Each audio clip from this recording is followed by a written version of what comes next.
ഇപ്പൊ സ്വാമി പറഞ്ഞു ദേവിയെ സ്തുതിക്കണം, ഹനുമാനെ സ്തുതിക്കണം എന്നൊക്കെ പറഞ്ഞു. എന്നിട്ട് സ്വാമി പറഞ്ഞു എന്തൊക്കെ ചെയ്താലും സുപ്രീമോ ശിവ എന്ന് പറഞ്ഞു. എന്തുകൊണ്ടാണ് അങ്ങനെ പറയുന്നത്? ഗോഡ് ഓഫ് സുപ്രീം എന്ന് പറയാൻ കാരണം, ഞാൻ പഠിച്ചിട്ടുള്ള ഗ്രന്ഥങ്ങളിൽ നിന്ന് എൻ്റെ അറിവ് തെറ്റാണെങ്കിൽ ക്ഷമിക്കുക. ഈ മഹാവിഷ്ണുവും ബ്രഹ്മാവും കൂടി ഒരു ദിവസം ഒരു ഞാനാണ് വലിയവൻ എന്നുള്ളൊരു ശണ്ടയും ഇതൊക്കെ വന്നു. ശിവനപ്പോൾ അവിടെ ഒരു ശിവലിംഗ രൂപത്തിൽ പ്രത്യക്ഷപ്പെട്ടു. എന്നിട്ട് ശിവലിംഗം അങ്ങനെ വലുതായിട്ട് നിൽക്കുകയാണ്.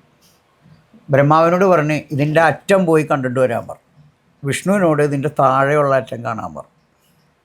ബ്രഹ്മാവ് ഇതിൻ്റെ അറ്റം കാണാൻ പോയി സമയങ്ങൾ ഒരുപാട് എടുത്തിട്ടും അറ്റം കാണുന്നില്ല.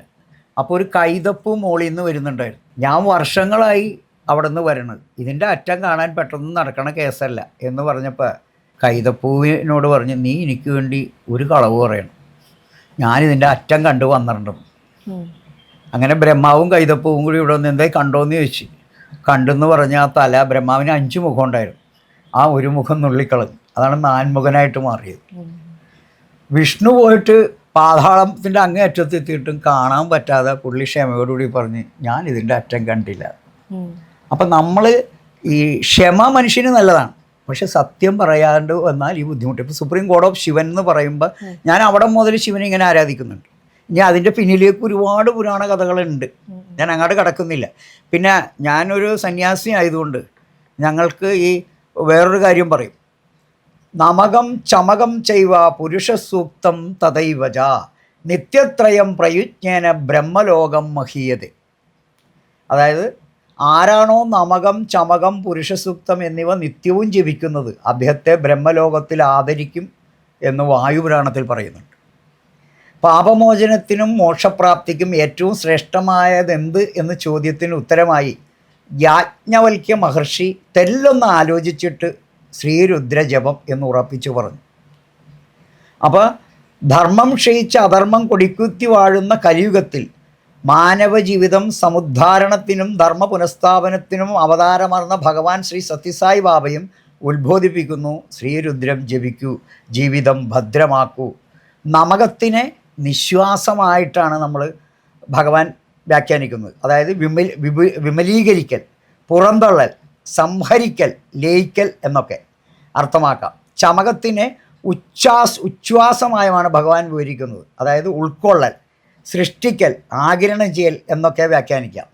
പുരുഷ സൂക്തം സൃഷ്ടിക്രമത്തിലെ ഊന്നി സനാതന സ്ഥിതിവിശേഷം വെളിപ്പെടുത്തുന്നു. പൂരക, കുംഭക, രേചക നിത്യവും മറ്റൊന്നല്ല സൂചിപ്പിക്കുന്നു. ഇവ മൂന്നും ചേർന്ന് ത്രിമൂർത്തി പരിവൃത്തം പൂർത്തിയാകുന്നു. നിത്യേനയുള്ള നമക ചമക പുരുഷ സൂക്ത ജപം ത്രിമൂർത്തികളുടെയും അനുഗ്രഹത്തിനും ഉൾക്കാഴ്ചയ്ക്കും സാധകനെ പ്രാപ്തമാക്കുന്നു. അപ്പോൾ ശ്രീരുദ്രം എന്ന് പറഞ്ഞാൽ ശിവനെയാണ് നമ്മൾ ഏറ്റവും കൂടുതൽ ഗതിക്കുക. നമകം മുഴുവൻ ചൊല്ലി മനുഷ്യന് കുടുംബജീവിതത്തിൽ ആവശ്യമുള്ള 346 ചില്ലാൻ ആഗ്രഹങ്ങളാണ് ചമകത്തിലൂടെ ചെയ്യുന്നത്. എനിക്ക് കൃഷി വേണം, ഗ്രഹം വേണം, വസ്ത്രം വേണം, അന്നം വേണം. ഇതാണ് ചമകത്തിൻ്റെ ഉൾക്കൊള്ളൽ. അപ്പോൾ ഇവിടെ രുദ്രഭഗവാനാണ് അതിൻ്റെ പ്രാധാന്യം. അതുകൊണ്ടാണ് ഞാൻ ഗോഡ് ഓഫ് സുപ്രീം എന്ന് പറയുന്നത്. പിന്നെ നമ്മുടെ ഹിന്ദു ഇതനുസരിച്ച് സൃഷ്ടിസ്ഥിതി സംഹാരം ബ്രഹ്മാവ്, വിഷ്ണു, മഹേശ്വരൻ എന്ന് പറയും. പക്ഷെ ബ്രഹ്മാവിന് അത്രത്തോളം ഒരു പ്രാധാന്യം. അത് ഞാൻ നേരത്തെ പറഞ്ഞ കഥയിൽ കൈതപ്പൂവായിട്ട് നുണ പറഞ്ഞില്ലേ, അതുകൊണ്ട് നിന്നെ ലോകത്ത് ആരും ആരാധിക്കണ്ട എന്ന് പറയാൻ ഒരു ശാപവും കൂടി ശിവനിൽ നിന്ന് കിട്ടി. അതാണ് ബ്രഹ്മാവിനെ നമ്മൾ ഒരു ബ്രഹ്മാവിൻ്റെ വിഗ്രഹമുള്ള ക്ഷേത്രം അധികമില്ല, ഉണ്ട്, അപൂർവമുണ്ട്, പക്ഷേ മുഖ്യമായിട്ടില്ല. പക്ഷെ ബ്രഹ്മ, വിഷ്ണു, മഹേശ്വര എന്നുള്ള നമ്മൾ ആ ത്രിമൂർത്തികളെപ്പോഴും ഗുരുബ്രഹ്മ, ഗുരുവിഷ്ണു, ഗുരുദേവോ മഹേശ്വര, നമ്മൾ ആ ഗുരുപരമ്പരയിൽ അവരെ നോക്കും എന്ന് മാത്രമേ. അപ്പം ഇങ്ങനെ നമ്മൾ ഓരോ കാര്യങ്ങളും പറഞ്ഞു വരുമ്പോൾ ഇതിലേറ്റവും ഇതായിട്ട് ഇപ്പോൾ ഈ മെയ് 14 മാറ്റം വ്യാഴം മാറുകയാണ്. അപ്പോൾ അശ്വതി, ഭരണി, കാർത്തിക, മകൈരം, തിരുവാതിര, ചോതി, പുണർതം, വിശാഖം, പൂരുരുട്ടാതി, ചതയം, ഇവരൊക്കെ വലിയ ചേഞ്ച് വരുന്നുണ്ട്. ഇപ്പം 27 നക്ഷത്രവും ഞാൻ പറഞ്ഞതിലൊരു കാര്യമുള്ളത് ഇത്രയേ ഉള്ളൂ, നമ്മളതനുസരിച്ച് പണിയെടുക്കണം. ചിത്രയുടെ നക്ഷത്രം എന്താണ്? പൂരുരുട്ടാതിക്കാരെ സംബന്ധിച്ച് ജനറലി കിടന്ന് എന്ത് ചെയ്താലും തൃപ്തിയാവുക, അലയുക എന്നുള്ളതാണ്. രമ്യ പറയണ് ഞാൻ ചെയ്യാം, നീ അവിടെ മാറിയിരിക്കും, ഞാൻ ചെയ്തു തരാം. പക്ഷെ അവിടെയും ശിവന് ഈ കുംഭക്കൂറാണ്. വലിയൊരു കുടം, കാലി കുടമാണ് പഞ്ചാംഗത്തിൽ അടയാളം വെച്ചാണ്, കുടത്തിലൊന്നുമില്ല. കാണുമ്പോൾ എല്ലാവരും ചിത്ര വലിയ ഐശ്വര്യവതിയാണ് കേട്ടോ എന്ന് പറയും. ഈ കാലി കുടമാണ് ഇരിക്കണേന്ന് നാട്ടുകാർക്കൊന്നും അറിയില്ല. അപ്പോൾ ഈ കാലിക്കുടം നടക്കണമെങ്കിൽ എന്ത് വേണം? നമ്മളവിടെ ഈശ്വരനെ ഭജിച്ചുകൊണ്ടിരിക്കുമ്പോൾ കുടം താനേ എന്നറിയും. അവിടെ ധനലക്ഷ്മി വന്നു കൂടും, ഐശ്വര്യലക്ഷ്മി വന്നു കൂടും, അഷ്ടലക്ഷ്മികളും വരും, കുടം നിറയും. അപ്പോൾ അവിടെ ഈശ്വരനെ ഭജിക്കുക.